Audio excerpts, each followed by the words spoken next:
Tonight on This Week in NASCAR, it's Bristol, baby. This has been an awesome weekend here. It's redemption time for one young gun. And a wild thing, Kyle Busch dominates in Bristol. Then Twin gets radioactive. Next stop, Martinsville Speedway is the Fenway Park or Wrigley Field of NASCAR. Plus, Michael and Chad join us. This Week in NASCAR starts now.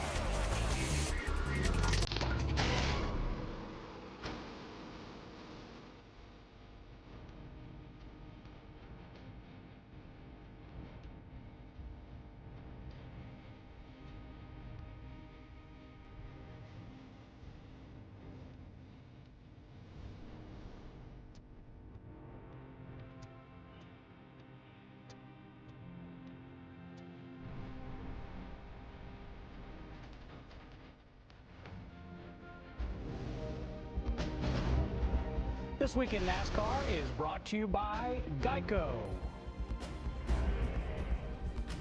And glad you're with us here on Speed.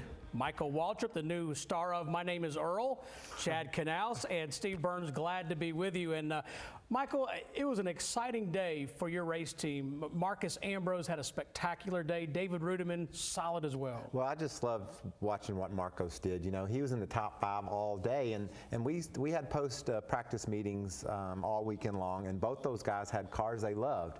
We struggled with the Napa car. It never did handle right. I wiped one of them out, and I think the second one was a little bit worse, so that's pretty much on me. But man, that's what's a little bit confusing as a driver owner. You know, I'm out there battling my car and mad as heck that it won't do what I want it to, and then I got another pair of cars up in the top 5 and top 10, so makes it interesting, but I wouldn't trade it for the world. I love our organization's growth and where we're headed. I'm real proud of everyone at MWR. Speaking of being proud, Jimmy tied his career best finish there, a third, and I guess all things considered going into the weekend, you said Bristol wasn't or isn't one of your favorite tracks. No, and I've been very honest about that. Have. So it's true, but you know, we were very, very fortunate. It was actually hard to believe that was the best weekend we'd had all year. From the time that we unloaded, from the time that we got on the racetrack for practice, qualifying, happy hour, the race, the whole thing. We ran basically in the top 3 the whole race, right there with Marcus. I mean, he was right there with us, and it was a lot of fun. We really had a good time, and that is honestly the first time that I've been to Bristol and enjoyed the race. You know, I hated that we had a little bit of a mix-up on pit road there, and our pit stop wasn't quite as fast as what we needed to be on the last stop, and maybe hurt us a little bit. You know, I think if we could have gotten out there and gotten up with Kyle, maybe we could have raced him a little bit, but you know, we took home a third, and I'm pretty pleased and pretty proud of that. Well, the other member of our This Week in NASCAR posse, Greg Biffle, had a disappointing day. He ran just 326 of the 500 laps. He lost a motor. Well, my weekend started off a little bit sore. Fishing at night, slipped on the dock and fell on my ribs. Sounds like an awful story, but it did happen. I wish I had a better story than that. So come to Bristol with sore ribs, decide not to run the nationwide race, save myself for Sunday so I can run 500 laps. And here we are running in the top 10, top 12 the entire race, and the engine fails. So unfortunate for the 3 and Ford Fusion. We were running very good, had a good car. I felt really good inside the car. Actually, I feel better now than I had the whole weekend. Probably not going to feel like that tomorrow when you guys are watching this, but unfortunate for the 16 car. Fishing at night, was he? I wonder what he was catching. Wonder if he had any of that 5-hour energy that Stephen Wallace used. Maybe he got a little bit. Let me tell you one thing. That. Let me tell you one thing. The Wallace family doesn't like crashes. No, they don't.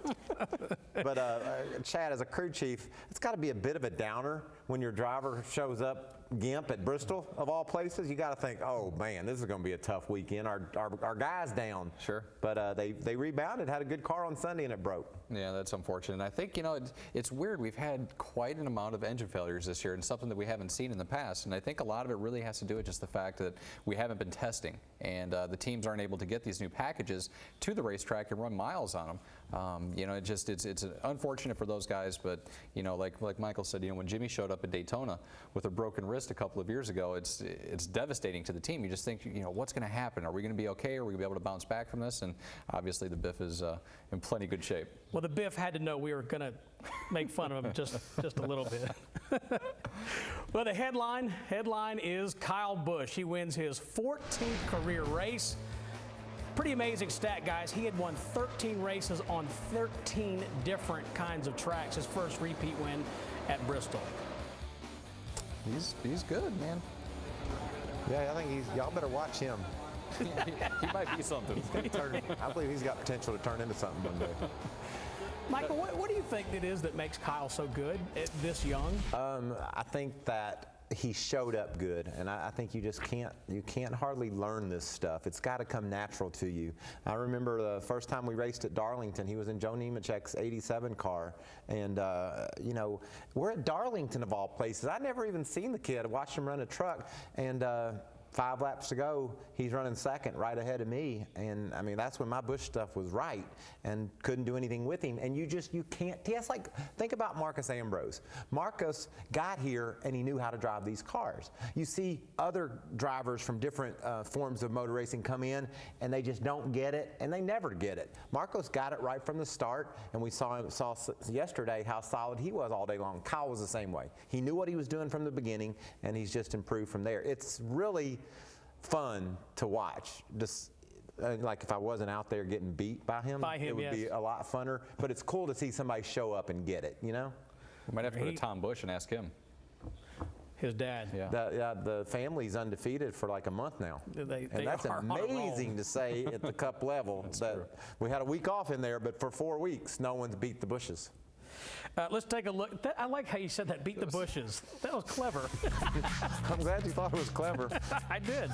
Let's take a look at the top 12 in points as we get ready to head to Martinsville. And David Rudiman still solidly in the top 12. Yeah, he's just so much fun to have around the shop. He and Marcos are just 2 race car drivers that are truly thankful for the opportunity, and that's so cool. You see, Chad, you got your way into the chase there. Yeah, we snuck ourselves up inside there. It's amazing what a good third place finish can do to you in the point standings, and that's where consistency starts to really pay off. Like you look at the 24 car, they haven't won a race yet, and they're leading the points. And the guys that have won races, they're not really up there except for Kurt. Does Jeff know he hadn't won a race in a while? Has anybody told him that?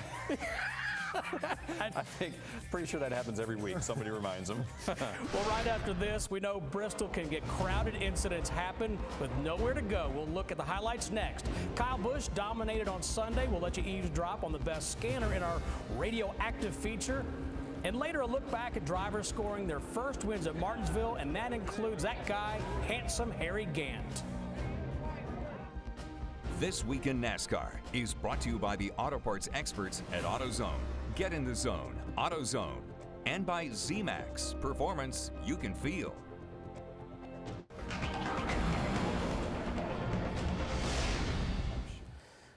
Glad you're back with us on This Week in NASCAR. And gentlemen, before we take a look at the highlights, I feel compelled to mention fans, 160,000 of them at Bristol from all 50 states and 12 countries. Bristol is an economy buster. It doesn't matter what's going on. People need their Bristol. They got to have their Bristol, and they showed up, and you got to suck it in. You got to really appreciate what this sport's all about and what NASCAR means to so many people. It makes me proud. And Chad finally enjoyed it there. Yeah, I did. And we actually had some executives from Lowe's there with us. Steve Page was there, and I was talking to him before the race, and he's like, 160,000 people are going to be here? And I'm like, yeah. And so I walked him out of the transport. I'm like, you see these stands here? And he's like, you've got to be kidding me. Yeah. And he went out to the starting grid when they started the race, and all the fans are jumping up and down. They're all excited. You can't explain it to someone. He was just like, my goodness, what in the world? You and can't explain it. It's energetic. You got to show them. Yeah. 54th consecutive sellout at Bristol. So let's show the highlight. I guess the highlight first is going to be me, right? No, not yet. Restart on lap 32. Johnny Andretti. What about Dave Blaney and Phil Parsons' car running in the second spot and got wrecked? But it's kind of hard at Bristol to well, look at Marcus. You get a little, Ooh, that was close. That's what the spotters are doing right there. Clear. That's good analysis right there. Ooh, ooh, ow, ooh. When it is my turn for a highlight, I'll tell you what my spotter said. You know what? It is your turn right now. It is the sprint monster moment. Lap 58. Oh, you got the monster moment. Yeah. He did. He got it this week. My spotter said, clear, clear. Back out there.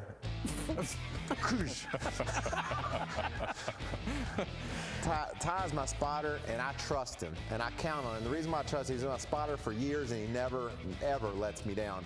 But that was just a case where Todd had gotten his nose in there, and I wasn't aware of it. You know, that happens a lot, though, Chad. If you're out there racing, you better make sure the guy you're passing knows you're there. I mean, at Bristol, if you get far enough, if you get in there too far and you don't have a room to get out, and he comes over, used to be the guy on the inside would crash, but now it seems the guy on the outside crashes with these new cars, and so you have to be defensive. You know, I had my nose in several holes that I said, this might not quite fit, and the guy did indeed come up, so you got to be defensive, especially early, about what's going on ahead of you. And one thing that I noticed at this race, more than any other race that I've seen at Bristol, there was no giving.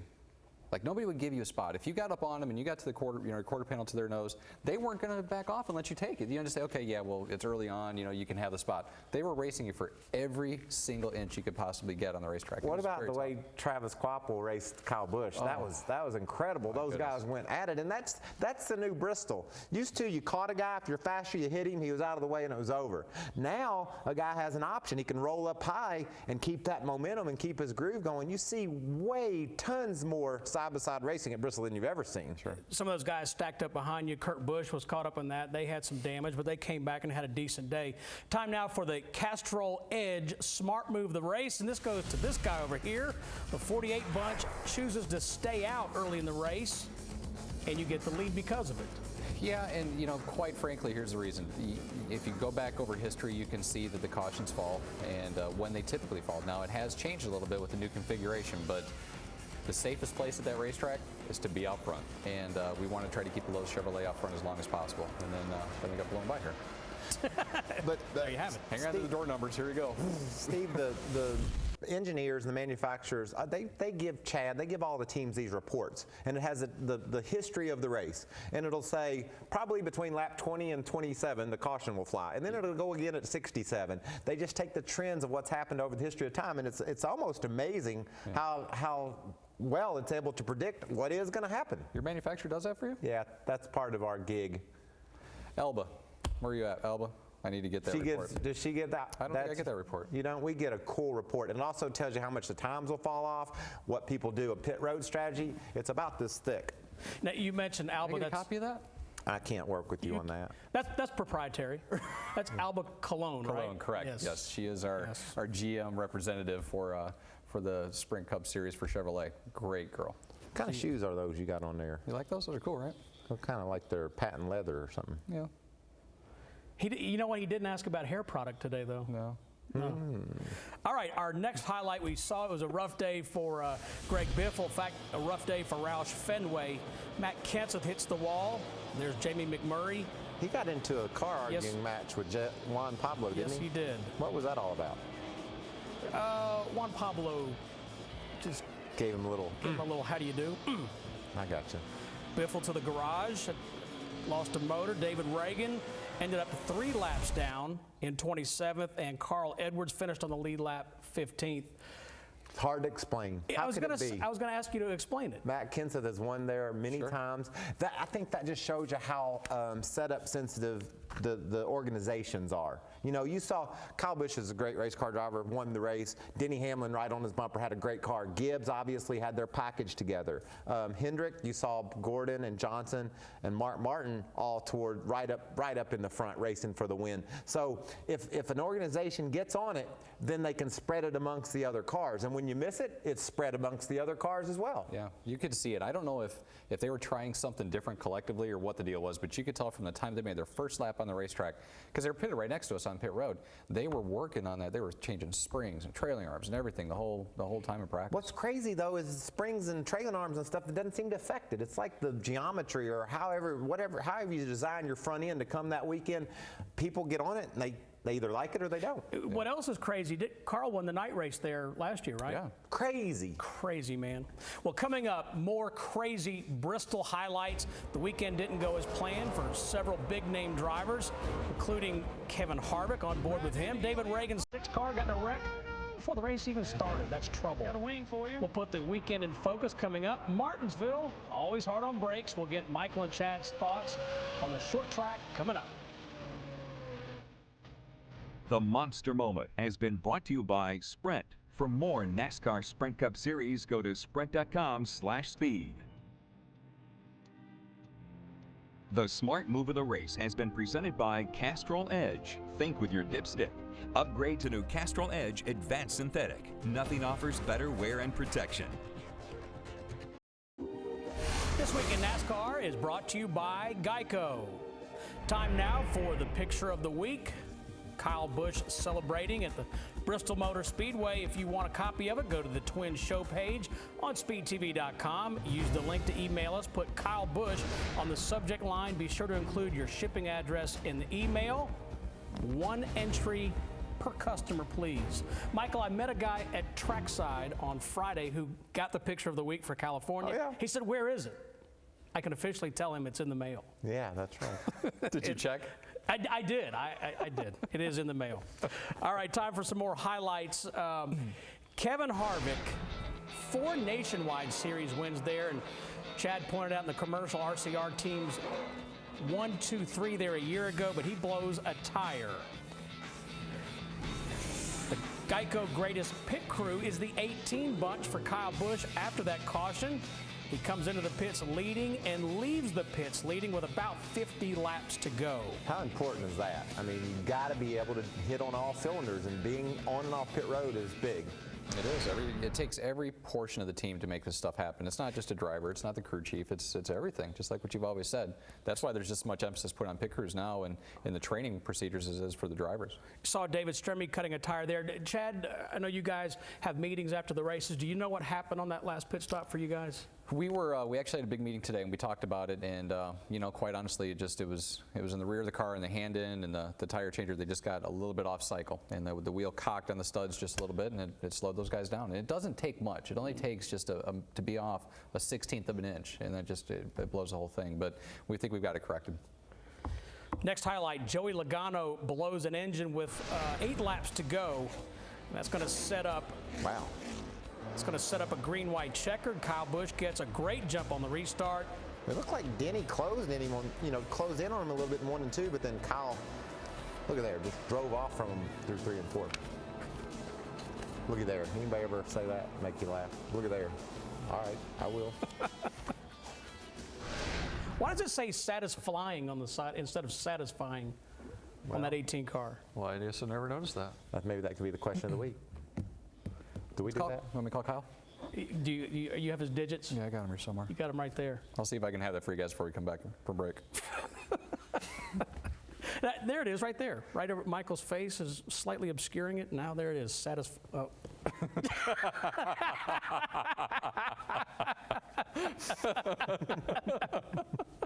Oh, that's a good time to go to break. That's good TV right there.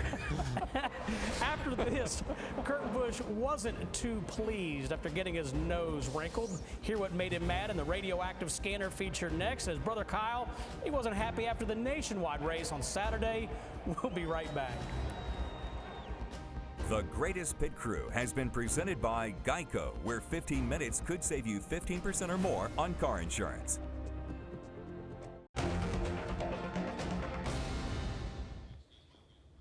Glad you're back with us here on This Week in NASCAR. Now, we're realistic. We know that you can't watch every second of all the coverage from the racetrack. So, to help you out, we call this feature In Focus. All right, here we are at Bristol. Anything can happen. Let's do the Bristol Stomp, boys! It's loud. It's exciting. Kyle Busch is not a happy camper. It's Thunder Valley, baby. If you don't move over, you will get wrecked at Bristol. Oh, no, no, no, no, no!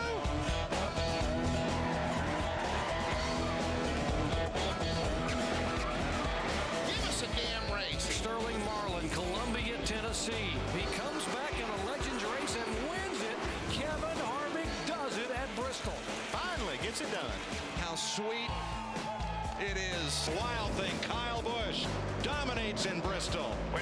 to bring it. I'll be quite honest with you, the best thing about that weekend was the Legends race on Saturday night. LD Ottinger finishing third in that race. He was wheeling it. He was completely sideways. And you could see these other guys, nice and easy, taking it easy. He's coming off the corner, just kicked out sideways and chasing those guys down. Another one that I wish I hadn't had a problem was Harry Gant. Unfortunately, his hood came loose and they had to come down pit road and take the hood off his car. And he got back out there, and I think he ended up finishing fifth, right? Yeah, So Sterling called me and said, yeah, just took the feature down here at Bristol Motor Speedway. Got that trophy. Heading back to the house, back to Columbia. Just gonna go back to the house. Take that thing back to Columbia with me. It's pretty good. Me and the old lady gonna go get a beer. You want to go? Yeah. And don't forget, NASCAR race day built by the Home Depot from Martinsville, and that's at 11:30 a.m. Yeah, I think I will. That's 10:30 in Columbia. Yeah, it's Columbia. Every week on pit road, I try to write down the funniest thing I hear a driver say, or crew chief for that matter, on the radio. Ryan Newman said at one point during the race, "My tires feel like basketballs." So that's my contribution. Now let's listen to the radioactive feature. With the Final Four and all, you know. Radio check 1 2. 10-4, guys. Check 1 2. I got you there. You got me okay? Got a copy. 10-4. Race number 5 for the Sprint Cup Series in 2009. It's always a wild one here at Bristol. This is an all-concrete racing surface, the fastest half mile in all of motorsports. Okay, switches are good to go. Nice and smooth today, guys. Nice and calm. Real proud of the effort. The Stewart Jobs will be in good shape. 500 today. Ready, green, green, green. You're all clear right there. All clear, 39, one back. Jimmy Johnson slips by the pole sitter, Mark Martin. Little snuck center, little free off. Mark, you're keeping pace with all these guys behind us, but about a tenth quicker, tenth and a half quicker than him right there. By 5 lengths, 1 car between you. I think we're pretty good here for a while. You know, pay attention to what the 48's saying, what the 11's saying. We can keep up with what they're doing. Yeah, 10-4. We do it. It's got fuel pressure, got voltage, they switch boxes. Blowing up, okay? Blowing up. Comprende. Comprende. Trying to wreck in front of you. Get your hand up, get your hand up, get the bottom, get the bottom, get the bottom. Crash, front straightaway, crash. Track is blocked almost. Good luck, outside, outside. Son of a... This is short track racing. Pit road once again is open, and it's going to be very busy. Ready. Wait, up, check it up. Come on. Go. Don't have him back there. Don't really know, just step button.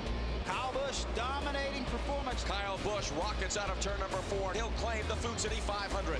Woo! Good job, man. Awesome job. Bristol, buddy. Always wanted to win one of these things here. You know, I live that world. You're pushing that button and you can say all these words and nobody can beat you up about it. You're on this island. You're out there on your own. You feel pretty invincible. Biffle saying, "Comprehende, blowed up." Does anybody? But I think I would like to see a show that featured highlights from all the drivers. You could listen to that forever. It's so entertaining listening to the motion and where they're at mentally and dealing with it all. And then Chad, I bet you his part on that pit stop was edited some. Just it was edited for time. It's like Lindsey Nelson. We move further action in the fourth due quarter. to time constraints. Yeah, it wasn't. Nothing else, just time constraints Just got us. time, right, Chad? I guess on my eye. I'll let Chad compose himself and tee up the NASCAR Nationwide Series highlights from Saturday. And there is the race off. Kyle Busch, Harvick, Edwards, but there was a problem in the 18 pits. You can see the official over here on the right side of their car. The right rear tire was set there. It didn't roll on over. It actually hits the wall, bounces back. The official does. He's trying to tell him. He actually helps stop it because he doesn't want it to go out. But he leaves his pit road, and you can't do that, Andy. Oh, this is going to be real costly for Kyle Busch because this is going to put him on the last car on the lead lap. His first time to go to victory lane in his own race car, and here he comes. Kevin Harvick does it at Bristol. Awesome job. Great job, Kev. That was a great job by Kevin Harvick. Kyle Busch is not a happy camper after driving so hard and being the car to beat, having to come from the back of the pack. He'll be credited with a 6th place finish.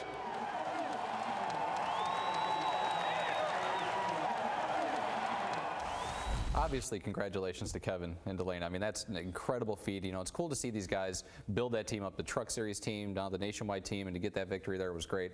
But as far as Kyle Busch and what they had to deal with there, it's the same thing that we had.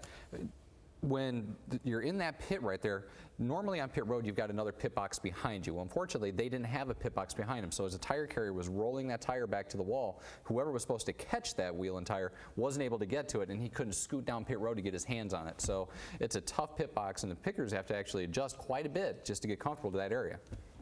Pickers? What did you say? Crew members. Pit crew members. Gotcha. Who picked that pit? You? That'd be me. Oh, okay. Hey, we got a news from Kyle Busch. News? What did Kyle Busch say? It's part of the Snickers promotion. If you haven't seen the commercial, it's kind of hard to understand. Yes. So. And that actually is from Kyle Busch. He just sent it. Yeah. Y'all want his number? Y'all can check with him. This is the only show where you get that kind of information. When we come back, a look back at Martinsville last fall when even a fall by the Jackman didn't slow the 40-18. The red glow of brake rotors is a trademark of Martinsville. We'll find out how drivers can race differently to save brakes. You're watching This Week in NASCAR. This Week in NASCAR is brought to you by Geico. Martinsville hosted its first NASCAR race in September of 1949. That race won by a World War II flying ace named Red Byron. The most recent winner last October, Jimmy Johnson. Martinsville Speedway is the Fenway Park or Wrigley Field of NASCAR, a storied facility that is steeped in history and tradition. This may be the smallest and slowest track on the circuit, but don't confuse that with the easiest. Do what we do, just do it better than everybody else. Let's have fun, boys. 1, 2, 3. 31! Jimmy Johnson and Jeff Burton as they come down to the green flag. Second spot, Jeff Gordon didn't take him long to run down Jeff Burton. Now he's going to be on the move. Good there, Wheelman. What do you think? Started off a little loose. I feel like I'm overusing the brakes. I'm going to try to get off those for you. Little loose through the corner, but mainly no drive on. Keep doing what you're doing. Run your race, but we're going to need to get us the yellow here. Great lap. Great lap. There's a few cars making pit stops here. I would have thought everybody was going to stay out. Go hard. Go hard. Go hard. To the wall. To the wall. Earnhardt Jr. too fast entering pit road. He's had to restart now at the tail end of the longest line. Good work, brother. Good work. Pull everything back down. Brakes pulled off. Pull everything back down. Keep an eye on the brakes. Or they've looked good so far. No color at all. All of these guys are struggling, and Jimmy Johnson, Jeff Gordon are absolutely the class of the field. Could be 4 tires. That's with both batteries on. Brake fans off.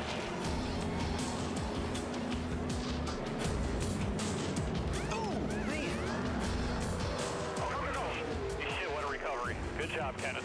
Absolutely. That's good recovery, boys. At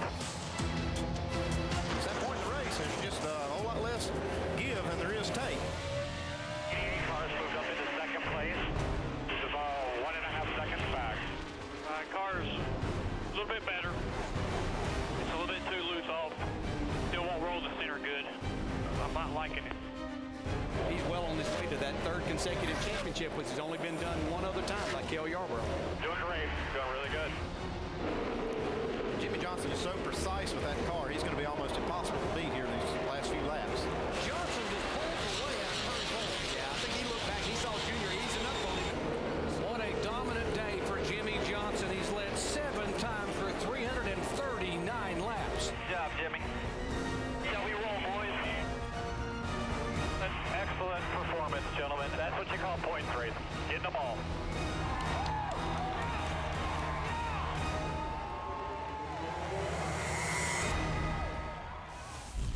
We really enjoyed that race. It was a lot of fun for us. Obviously, we were able to lead a whole bunch of it, but I'll tell you what, there's a lot of things that you don't know at Martinsville that can jump up and bite you. Obviously, you saw our Jackman fall in the middle of that pit stop. Traffic is always difficult there. One thing that's a little bit different for this week that we're going into Martinsville is we've got a different tire than what we've had there in the past. And you just never know how that's going to react. You know, obviously, anytime we go to the racetrack and you introduce a new element, there's just some unknowns, some uncertainties that are going to creep up. So it's going to be interesting to see how things all unfold this weekend. Spent a day down at Little Rock. I was there. Yep. Bouncing around that place. You fun. Walk up to Little Rock and you look at it and it looks more like Bristol from the pit. You think it's high baked, and then you go out there and it's amazing. Yeah. They've simulated it. Yeah. You feel really a whole lot like Martinsville. It's a pretty cool place. We're not talking about Arkansas. We're talking about Rockingham, North Carolina. Andy Hillenberg's track just outside of the 1 mile oval at Rockingham. They built a small half-mile racetrack to, just like what Michael said, mimic Martinsville. And it's pretty damn close. So I'm not going to lie. They did a good job with it. We always seem to talk about brakes there, Michael. Jeff was just talking about one in my ear. What a coincidence. He said brakes next. You thought commercial brake. Oh, you mean the ones on the car? Yes. Well, there's 2 or 3 tracks on the circuit that are just hard on brakes, and Martinsville's certainly one of those. You go to Richmond, you've got some brake issues. Look at the heat that you have. But the teams have, the more the teams cool the brakes, the harder the driver uses a brake. So if your brake pedal feels good, then you're going to challenge it a little bit more.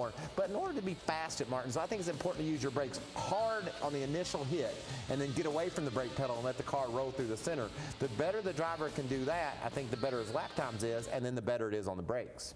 I've heard crew chiefs for many years say float it in when they go into the corners. And that's just like what Michael's saying. You lift early, get on the brakes early, and let the car roll down into the corner. If the casual fan went to Martinsville and he was going to run a lap, he would never once think about lifting at the start-finish line. And that's about where you lift. It's about a beat and a half past the start-finish line. You're wide open throttle, and you cross start-finish line, you lift. And you get on the brakes and you come off. And anybody else would think, well, shoot, I can drive another 150 feet before I need to start slowing down. But guess what? You're not going to make the corner. And it's something the drivers have to get figured out. You can. It'll just look like a rectangle as opposed to an oval. Sure. We're all in again Friday. Speed is at Martinsville. Hey, I got a Facebook page, and the fans got on there, and they can't wait for Fridays, so they can they spend it with you. You said you can't watch every minute of the day. That's wrong. They do. They tune in at 11 in the morning for Truck Series practice, and they don't get off until 7 at night or 8. You know what's not listed there, Chad? NASCAR Performance. And we've got a great show this weekend. We're going to talk to you about all the tools that you can use to help you get around Martinsville. So pay attention. You're going to have a toolbox full of those, aren't you? We will. But look, all in at Speed. Like all you said. Well, up next, Morgan Shepherd, the veteran, got his first career Cup win at Martinsville. Do you know the year? We'll reveal the answer coming up. Plus, we'll talk about Pit Road. It's crowded at Martinsville. Let's take a look at our weather forecast. Oh, wait a minute. Maybe we shouldn't. Looking like 70% chance it won't rain on Friday. About a 60% it won't on Sunday. I like those odds. It's not going to rain. Don't worry about it. Come to Martinsville. Get you a hot dog. Be happy. I think we shouldn't even show the weather forecast anymore. What do you think, Michael? At least it's going to be warm. It'd feel good to me if you didn't. All right, we're here for you, Michael. Well, one of the great things, we mentioned that the first race at Martinsville, 1949, is that track really hasn't changed a whole lot over the years. It's been a great place for first-time winners. Let's take a look back. Shepherd is about to walk off with the victory here in the Virginia 500. A tremendous afternoon for him. Here he is. He's got his hand out the window. He's waving to the crowd as he comes down to receive the checkered flag. And the winner is Morgan Shepherd. There is Morgan stepping out of the car now and receiving the congratulations from his pit crew and from the other members of the NASCAR officials. Well, Morgan, congratulations on a super run here today. All I got to say is thank the good Lord and thank Cliff Stewart for making it possible. Now, Gant, who has finished second 7 times last season and who had never won in 106 Grand National races, finally broke his non-winning streak in Martinsville. Here he took the checkered flag a full lap ahead of the rest of the pack. Yeah, I thought we had a chance to win it from the word go here. And then when we went and made that pit stop, I misunderstood him on the radio, Travis, and I went to the rear and I went right back up, and I knew I could beat them all in. So all we had to do was get a little luck. So we got it today. Nearly 40,000 fans filled the stands at the Martinsville Speedway Sunday for the 8th event of the Winston Cup season. With 48 laps to go, Jeff Bodine settled the battle when he clawed his way past Waltrip and Allison to grab the lead. From that point, Bodine never gave ground as he chalked up his very first Winston Cup victory 4.5 seconds ahead of the pack.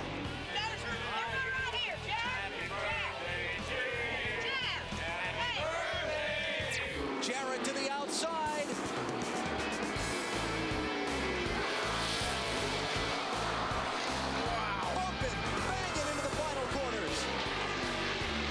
traffic ahead. Craven rides Jarrett up the racetrack. Here they come off the turn. Ricky Craven is a NASCAR and Winston Cup winner. What a finish in Martinsville. I just won a Winston Cup race, man. That's awesome.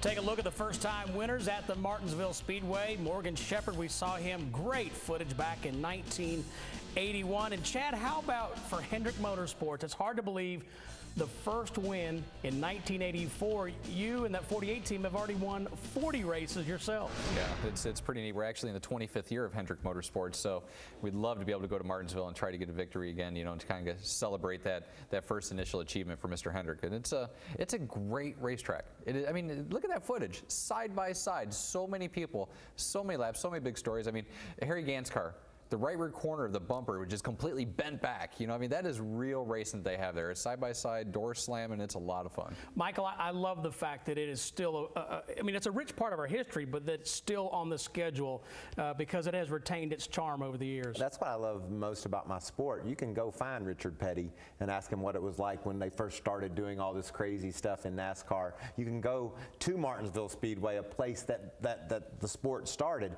The history is living with us, and I think I really appreciate that. I love to go find Bobby Allison. I love seeing Harry Gant and Kel Yarborough up at Bristol and just touching in with what used to go on around the racetrack and them saying, what have y'all done to this deal? It's gotten out of hand around here. It's fun thinking about the past. Chad, I want to ask you about pit road selection at Martinsville. We were just at Bristol where there's pits on both sides of the track. At Martinsville, it's like a giant J there. Yeah, it's a lot more difficult actually because you have to actually pit around the corners of turns 3 and 4 and turns 1 and 2. Obviously, the premier pit spot is where the 24 car is right there in that pit stall number 1. But, you know, another thing, it gets very crowded. You have to wait for a lot of guys to go a lap down so you can get some openings, get a little bit of breathing room. Right here, Kyle Busch couldn't even get off of pit road and almost ran into the garage area there. So it's a tough pit road, but all in all, it's better than having a front straightaway pit and a back straightaway pit. When they connected the whole thing, it made it a lot better and better racing for everybody. Michael was going like this. J. How's that a J? It's more like I'm seeing a C. That's kind of what I was thinking, a C. Okay. You sold me on that. Oh, I mean, I was going to call you out on it, though. I called myself out. Well, Michael looked concerned, so I thought I'd bring attention to it. When we return on This Week in NASCAR, we've discussed how Martinsville's tough on brakes. Do the teams use the same brakes set up at both Bristol and Martinsville? The answer coming up.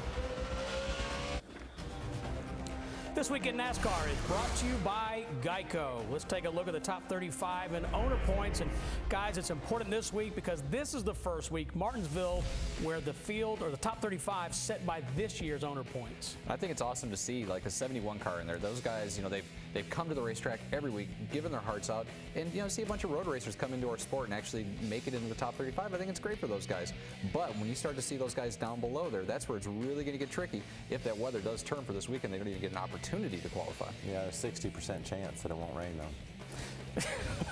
We should also mention too, Larry Mack mentions this not on NASCAR Performance, but in other shows that changes week to week, that top 35. It is, and I think that NASCAR, that's as close to franchising as we've ever seen in NASCAR. But you know, you got guys that are guaranteed in races, and that's good for your program. It's good for your team to be able to say, I'm going to Daytona, I'm going to be in. So those guys outside the top 35 are all about getting back in. Sure. Time now for the Z-Max Fuel for Thought email segment. Chad Knaus is going to handle the first one. Chad, do the teams use the same brake package for both Bristol and Martinsville, or a bigger set for the track that's harder on brakes? And that comes from Jason in Prattville, Alabama. It's not that you couldn't use your Martinsville brakes at Bristol, but you typically don't. You don't need that much brake pressure at the track at Bristol, just because when you go in there, the banking slows the car down and you scrub off the speed with the tires. When you go into Martinsville, you really got to decel the car getting into the corner so the tires actually can get enough grip to make the turn. So you use a lot bigger brake at Martinsville on the norm than what you would at Bristol. Decel, I like that technical talk.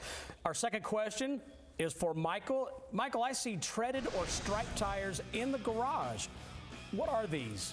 Those are tires we use to set our cars up on and tow our cars around. They have the same construction, the same build as the tires that we race at each track, but they're used tires that Goodyear grooves and returns to the team so they can use them to roll around on, but you can't race on them. It's part of trying to save money without the teams buying a bunch of tires to go testing at different places. They just basically disable those tires and allow you to tow around on them. But then, Chad, it's important that when you set up your car for Martinsville, you have a Martinsville type tire to set up on, the same type of construction, and that's what the teams use them for. Well, the All-Star race is here on Speed, the 1995 edition. It was a wild one. Dale Earnhardt drove a special silver number 3, and Jeff Gordon was still a young gun who hadn't won a championship in the final 10-lap segment.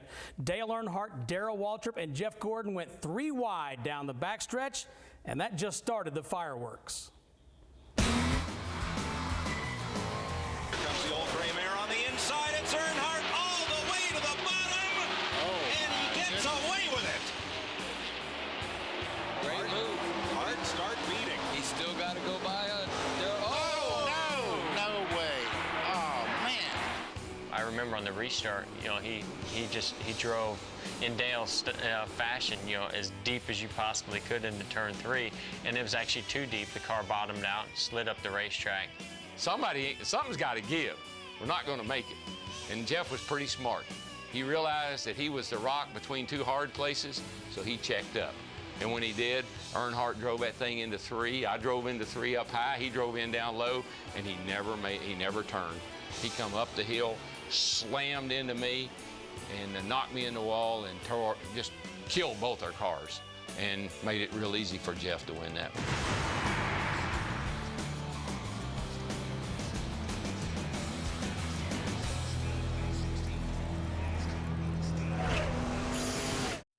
I remember that night well, and when it was all over, I think I talked to Dale, and he said, "I didn't think Darrell would do that." He didn't think, you know, Darrell was kind of winding his career down. He said, "Darrell ain't gonna run in there 3 wide on the outside of me." And I'll be darned, I looked up, and there he was, and we hit. And actually, it was pretty funny because Darrell said, "What was I doing out there? Why was I still there? I know that man's going to go in there wide open," and he said it again. He really respected Jeff Gordon's decision made. Sometimes you got to slow down in order to survive, and that was 2 hardheads determined to get to the same place. Chad, you were with the 24 team then, weren't you? Yeah, that was a lot of fun back then. You know, we were able to do a lot of neat things with the 24 car back. That was obviously in the Evernham days, you know, in Jeff's early career, and we won the championship that year. That was a very, very cool year for us back then. I think we had 10 wins. It was a lot of fun. That started something special too. That special paint scheme was celebrating Winston's 25th year in the sport, and Dale had a silver anniversary car, and then that began all the special paint schemes that we see today. I like the Wheaties car that he ran. Me too. You did? I like that one car that was all psychedelic. Remember some artist? Oh, Peter Max. Yeah. Yeah, I do remember that. And there was an Olympics car too, an Olympics car. That was good. Hey, the Camping World Truck Series teams will be at Clay Earls. It used to be called, I used to think it was called Clay Earls Beautiful Half-Mile Martinsville Speedway, because that's how everybody referred to it. Clay Earls, the original owner of Martinsville. That's at 2 o'clock on Fox. A reminder, the picture of the week, you have the opportunity to have that for your very home. Go to the Twin Show page on speedtv.com. Link the email to us. Put Kyle Busch on the subject line. Include your shipping address in the email, and just 1 entry per email address, please.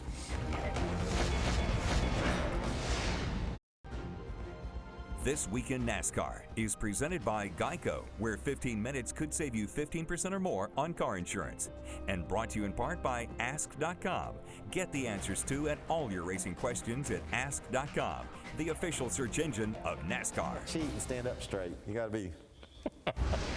And join us next Monday night at 8 p.m. Eastern. We hope that Greg Biffle won't be doing any night fishing. He'll be with us at 8 o'clock along with Michael. Go to Napa and swap your hat. You can take a Jimmy Johnson hat to Napa, and they'll give you a brand new Napa racing hat if you buy some wiper blades or something. What? I was just using him as an example. Take any old hat. We don't care.